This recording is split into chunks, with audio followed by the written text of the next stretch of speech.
Hello everyone and welcome back to McWee's Movies. It's your boy McWee's Movies back again on a review, and today we are talking Roofman, based on a true story. We followed Jeffrey Manchester, who was an American criminal who would break into Targets by cutting through the roof and robbing them, and being a polite robber who would help the employees out before robbing them of cash and valuables. In the story, he got the nickname the Roofman for breaking into roofs and robbing them. He broke out of prison in 2004. He was on the run for a year out in public from 2004 to 2005 when he was rearrested and sentenced to, I think, life in prison or 40 years in prison. He's still in prison right now. He's eligible for parole in 2036, I'm pretty sure, based on the research I did before. During the movie and after the movie, I did some research on Jeffrey Manchester. Which his real name, he went by the name of Julian Zohan, I believe was the alias name in the movie. The movies based on a true story can be a bit rocky, because they either over-exaggerate things or make things seem more intense than what they're made to be for real life. But at the end of the movie, we did see news clips and articles from the Roofman of Jeffrey Manchester, so it really only changed a little bit with the places, because in the movie he broke into 45 McDonald's, but in real life broke into Targets, and in real life he hid out in a Toys R Us for 6 months. So did Channing Tatum in this movie.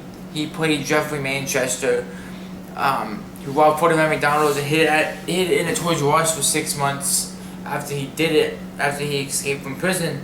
And it follows a very maniacal, very smart individual who ends up getting caught by visiting someone he was dating and it was close for Christmas, and she set him up to be arrested and put back in prison, and she didn't want to.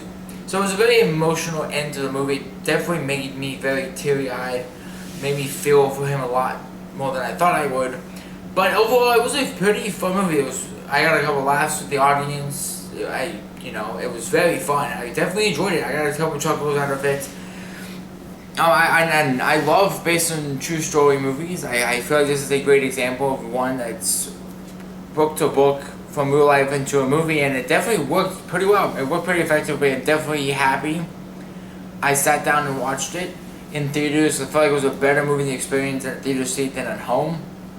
But yeah, everything from Channing Tatum, Kristen Dunst, Peter Dinklage did great. Lakeith Stanfield did a great job in his brief time in the movie as well. Paul Walter Hauser, oh no, never mind, he was in the movie, wrong movie. I'm reviewing 2 movies today, so excuse me.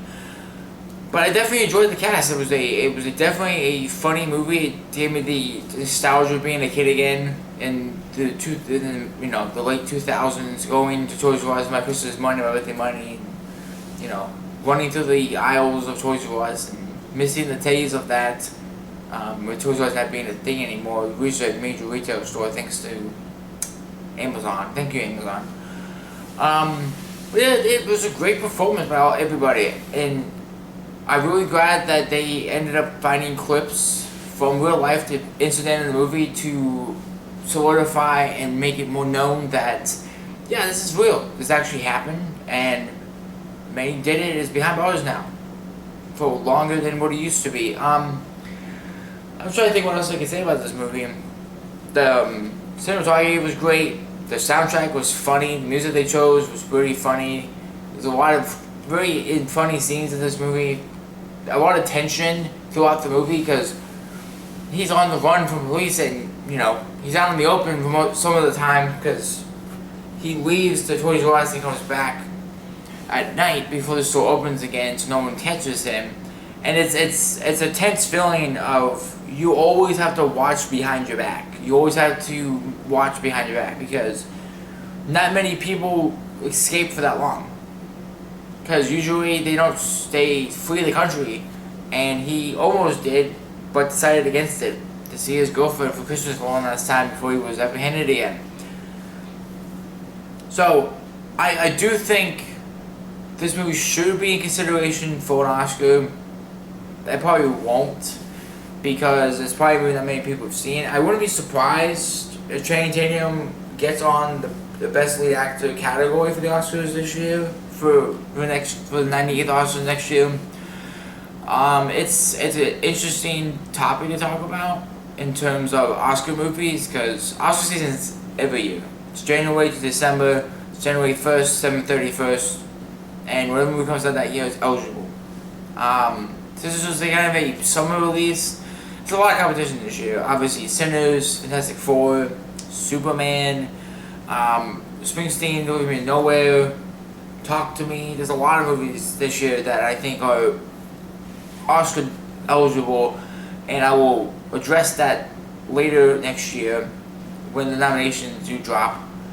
Definitely intrigued, definitely excited to see how this works and where this goes with this in terms of the Oscar list. Overall, everyone did a great job, everyone did a great performance. I enjoyed it, and it was a weird experience in the theater because I was the only one under the age of 30 in that theater. I was surrounded by a bunch of older people, so it's just very weird. I do find it weird that sometimes when I watch movies alone, I'm usually with a bunch of elderly people. But it makes sense. It was 1 o'clock in the middle of the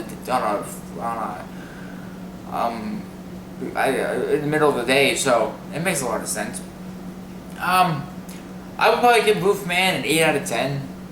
I usually won't give it any higher. I felt like there were kind of some plot holes within the movie of why he did it. He was an ex-military service member who didn't find his place in the real world after being, after getting out of deployment.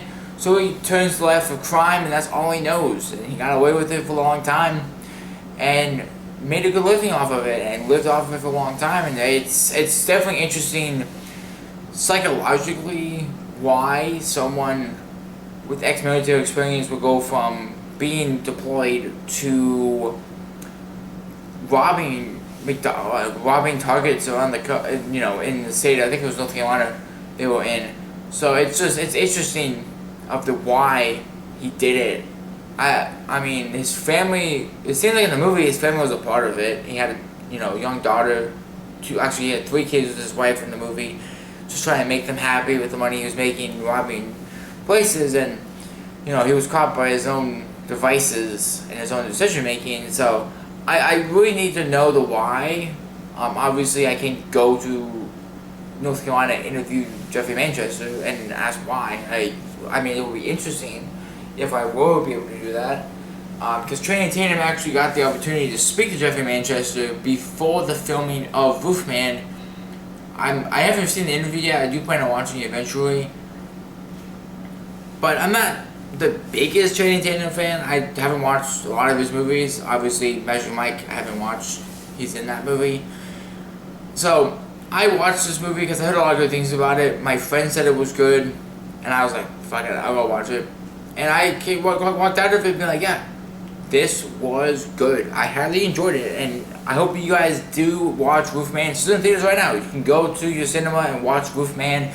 I recommend it. I definitely do. If you like based on true story movies like me and like in the movie form, then I would go encourage you guys to go watch the movie. I give it 8 out of 10, which is 4.5 to 5 stars on Letterboxd, and I will definitely watch it again. Will I watch it in theaters again? Probably not. I'll probably turn it on at home when I'm bored in the bed to do. I'm like, I want to watch a movie. I'll turn on Roofman. But if you guys did watch Roofman, make sure you guys comment down below. What would you think of Roofman? Would you give it an 8 out of 10? Less than that? More than that? And tell me why. Why you like the movie. Make sure you guys like, comment, share, subscribe. Hit that notification button so my videos pop up. You guys can click my video and watch it. And next up, I will be talking about Springsteen, Delivering Me From Nowhere, the Bruce Springsteen biopic starring Jeremy Allen White and Paul Walter Hauser. And make sure you guys watch what you love what you love, and continue to watch movies in the cinema so that you guys, theaters won't be a thing anymore. And happy Halloween to those who celebrate. Now, see you guys when we talk Bruce Springsteen. Bye, everyone.